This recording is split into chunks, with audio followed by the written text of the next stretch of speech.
ভারতবর্ষে ধর্মনিরপেক্ষতা বলে কিছু হয় না। তন্ময় ভট্টাচার্য। রাজর্ষি যেভাবে ওর গোটা আলোচনাটা কমিউনিস্টদের নিয়ে করল, অপ্রাসঙ্গিক, দূরবীন দিয়ে দেখা যায় না, সেই কমিউনিস্টরা এতটা গুরুত্ব পাওয়ায় আমার কেমন যেন মনে হচ্ছে নিজেই বোধহয় নিজের বুকের ছাতিটাকে একটু ফুলিয়ে ফেললাম। আসলে কমিউনিস্টদের সঙ্গে ধর্মের কোনো বিরোধ নেই, মার্ক্সবাদের সঙ্গেও নেই। মার্ক্স বলেছেন, ধর্ম নিপীড়িতের দীর্ঘশ্বাস, ধর্ম হৃদয়হীনের হৃদয়, আশ্রয়হীনের আশ্রয়। কিন্তু শেষ বিচারে ধর্ম জনগণের আফিম। এই শেষ বিচারটাকে একমাত্র বিচারে পরিণত করে নিলে পরে মুশকিল। নিপীড়িতের দীর্ঘশ্বাসটাও সত্য, আশ্রয়হীনের আশ্রয়টাও সত্য। কমিউনিস্টদের বিরোধিতারা আসলে ধর্মকে রাজনৈতিক স্বার্থে ব্যবহারের বিরুদ্ধে। সে বিরোধিতাটা আমাদের আছে, সে বিরোধিতাটা আমরা করব। এখন প্রশ্ন হচ্ছে, এই যে অযোধ্যা আপনি উল্লেখ করলেন, রামায়ণে উল্লেখ আছে, মহাভারতে উল্লেখ আছে, কথা হচ্ছে যে এই অযোধ্যা আর আজকের অযোধ্যা এক কিনা তা নিয়ে বিতর্ক আছে। জার্মান পণ্ডিত ওয়েবার তিনি মনে করেছিলেন যে রামায়ণ আসলে কৃষি সভ্যতার বিকাশের কাহিনী। আমাদের জাতির গুরুদেব রবীন্দ্রনাথ ঠাকুর বলেছিলেন যে নবদুর্বাদল শ্যাম রামকে মেঘের প্রতীক হিসাবে আর সীতার জন্মবৃত্তান্তকে হলকর্ষণজনিত রেখা রূপে ব্যাখ্যা করলে রামায়ণ যে কৃষি সভ্যতা বিকাশের রূপক তা মানতেই হবে। রামায়ণে বর্ণিত যে প্রকৃতি, সেই প্রকৃতি কিন্তু অযোধ্যা বা উত্তর ভারতের প্রকৃতি না। সেই রুক্ষতায় রামায়ণে বর্ণিত প্রকৃতিতে নেই, বরং রামায়ণে বর্ণিত প্রকৃতি অনেকটাই পূর্ব ভারত বা দক্ষিণ ভারতের প্রকৃতির সঙ্গে সাযুজ্যপূর্ণ।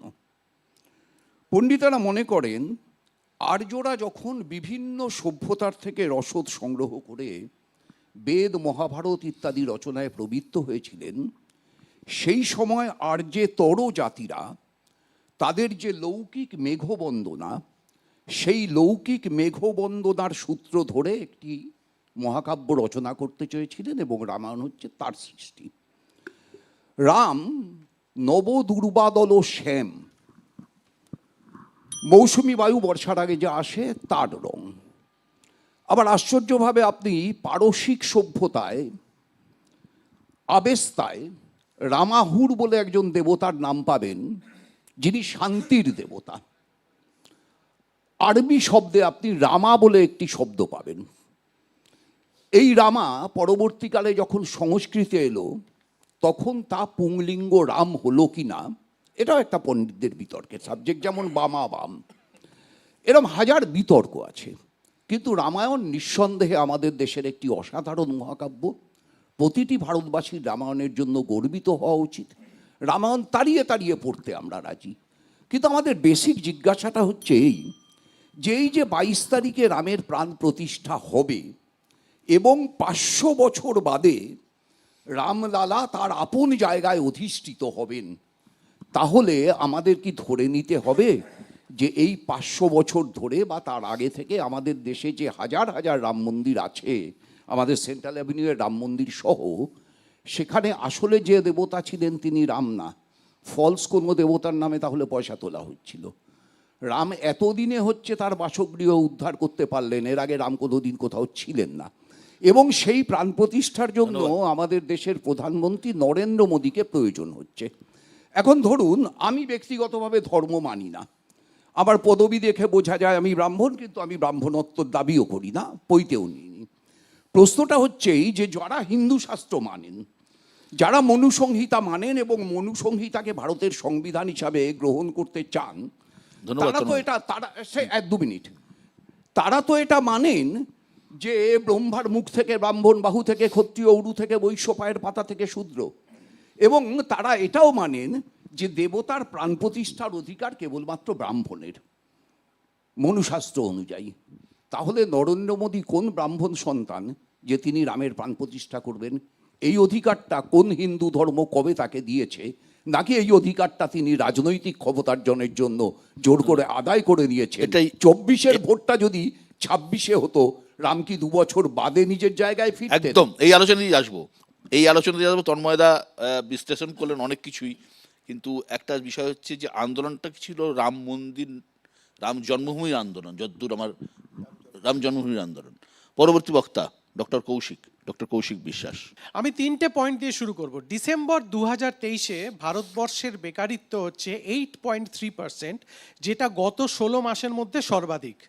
নভেম্বর 2023-এ খাদ্যপণ্যে মূল্যবৃদ্ধি হচ্ছে 8.7%, যেটা বেশি নভেম্বর 2022-এর তুলনায়। এবং ডিসেম্বর 23-এ ভারতবর্ষের যেটা ফরেন ডেপ্ট বলি আমরা, বৈদেশিক মুদ্রার ঋণ, সেটা হচ্ছে $635.3 বিলিয়ন। জুন 2023-এ যেটা ছিল $629.1 বিলিয়ন, গত কয়েক বছরের মধ্যে সব থেকে বেশি।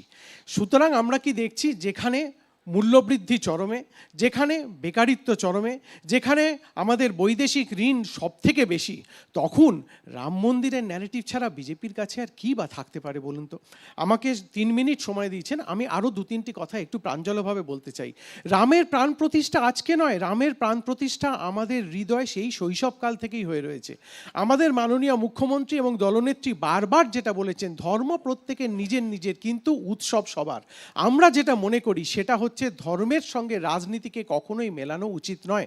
ভারতবর্ষের সংবিধানের 42তম অ্যামেন্ডমেন্টে যখন সেকুলারিজমকে স্থান দেওয়া হলো, আর্টিকেল 25 to 28 কি বলছে, যে সেকুলারিজম মানে হচ্ছে ধর্মকে রাজনীতি, সোশ্যাল, পলিটিক্যাল, কালচারাল এবং অ্যাডমিনিস্ট্রেটিভ সিস্টেম থেকে বাইরে রাখতে হবে। আমরা আরও 2টো কথা একটুখানি বলতে চাই, সেটা হচ্ছে যে রাম মন্দিরের ন্যারেটিভ নিয়ে যদি আপনারা মনে করেন যে 24 সালের নির্বাচনে জিততে পারবেন, তাহলে ইতিহাসটা একটু পিছনে ফিরে দেখুন। 1992 সালের 6ই ডিসেম্বর এই বাবরি মসজিদ ধ্বংসের দিনের পর থেকে আজ পর্যন্ত 8টি লোকসভা নির্বাচন হয়েছে। ফৈজাবাদ, যেটা কিনা এপিসেন্টার অফ দিস মুভমেন্ট, সেটার যদি আপনারা রেজাল্টগুলো দেখেন তাহলে দেখবেন যে 1998, 2004 এবং 2009 3বারই কিন্তু সেখানে বিজেপি পরাস্ত হয়েছে। ফলে কি দেখা যাচ্ছে, 8-এর মধ্যে 3 আপনি যদি ধরেন, যেটা হুইচ ইজ নিয়ারলি অ্যাবাউট 40%, ফলে 40%-এর আশপাশ সময় ফৈজাবাদ লোকসভা কেন্দ্রে বিজেপি পরাজিত হয়েছে। আসল ব্যাপারটা হচ্ছে, যেখানে উন্নয়নের রাজনীতি নিয়ে কিছু বলার থাকে না, সেখানেই রামের কথা বলতে হয়। এবং ব্যক্তিগতভাবে আমি আরও একটা কথা বলতে চাই, সেটা হচ্ছে, দেখুন, হিন্দু হিসেবে আমরা প্রত্যেকে অন্তত এইটুকুন মনে করি যে হিন্দু ধর্মের কোনো পেটেন্ট বিজেপিকে দেওয়া হয়নি। আজকে গীতার 2য় অধ্যায়ের 22 নম্বর শ্লোকটা আপনারা যদি ভাবেন, বাসাংশী জিন্নানি যথা বিহায় নবানী গৃহণতি নরপরায়ণতি, এই মহান হিন্দু ধর্মকে বিজেপি রাজনীতির আঙিনায় টেনে এনে কোথায় নামিয়ে ফেলেছেন, সেটা ভারতবর্ষের সমস্ত মানুষকে আমরা ভেবে দেখতে বলবো। আর পূর্বতন 2জন বক্তাও জার্মান লেখকদের কথা বললেন, আমিও সেই জন্যে জার্মানির একজন নিয়েমোলার বলে একজন বিখ্যাত পাদ্রির একটা উক্তি দিয়ে এ যাবৎ শেষ করছি। তিনি ফ্যাসিবাদ সম্পর্কে একটা অসাধারণ কবিতা লিখেছিলেন, যেটা মনে হচ্ছে ভারতবর্ষের জন্য আজকে খুব খুব জরুরি। উনি ইংরাজিতে বলেছেন, আমি বাংলায় তর্জমা করছি। সেটা হচ্ছে, হিটলারের বাহিনী যখন দরজায় কড়া নাড়ত, একজন সাধারণ গ্রামবাসী বলছেন যে তারা যখন একজন ইহুদিকে মারতে এলো, তারা মানে হিটলারের বাহিনী, আমি প্রোটেস্ট করিনি, কারণ আমি তো ইহুদি নই। তারা যখন একজন শিল্পীকে মারতে এলো, আমি তখনও প্রোটেস্ট করিনি, কারণ আমি তো একজন শিল্পী নই।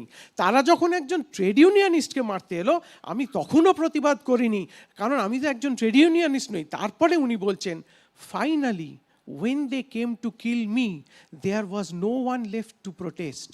শেষে তারা যেদিন আমাকে মারতে এলো, আর কেউ ছিল না। আজকে বিজেপির এই ফ্যাসিবাদের এই বিপদ সারা ভারতবর্ষে যদি না বুঝতে পারেন, তাহলে শেষে সেদিন যেদিন তারা আপনার দরজায় কড়া নাড়বে, সেদিন কিন্তু আর কেউ নাও থাকতে পারেন। নমস্কার। ধন্যবাদ ডক্টর কৌশিক।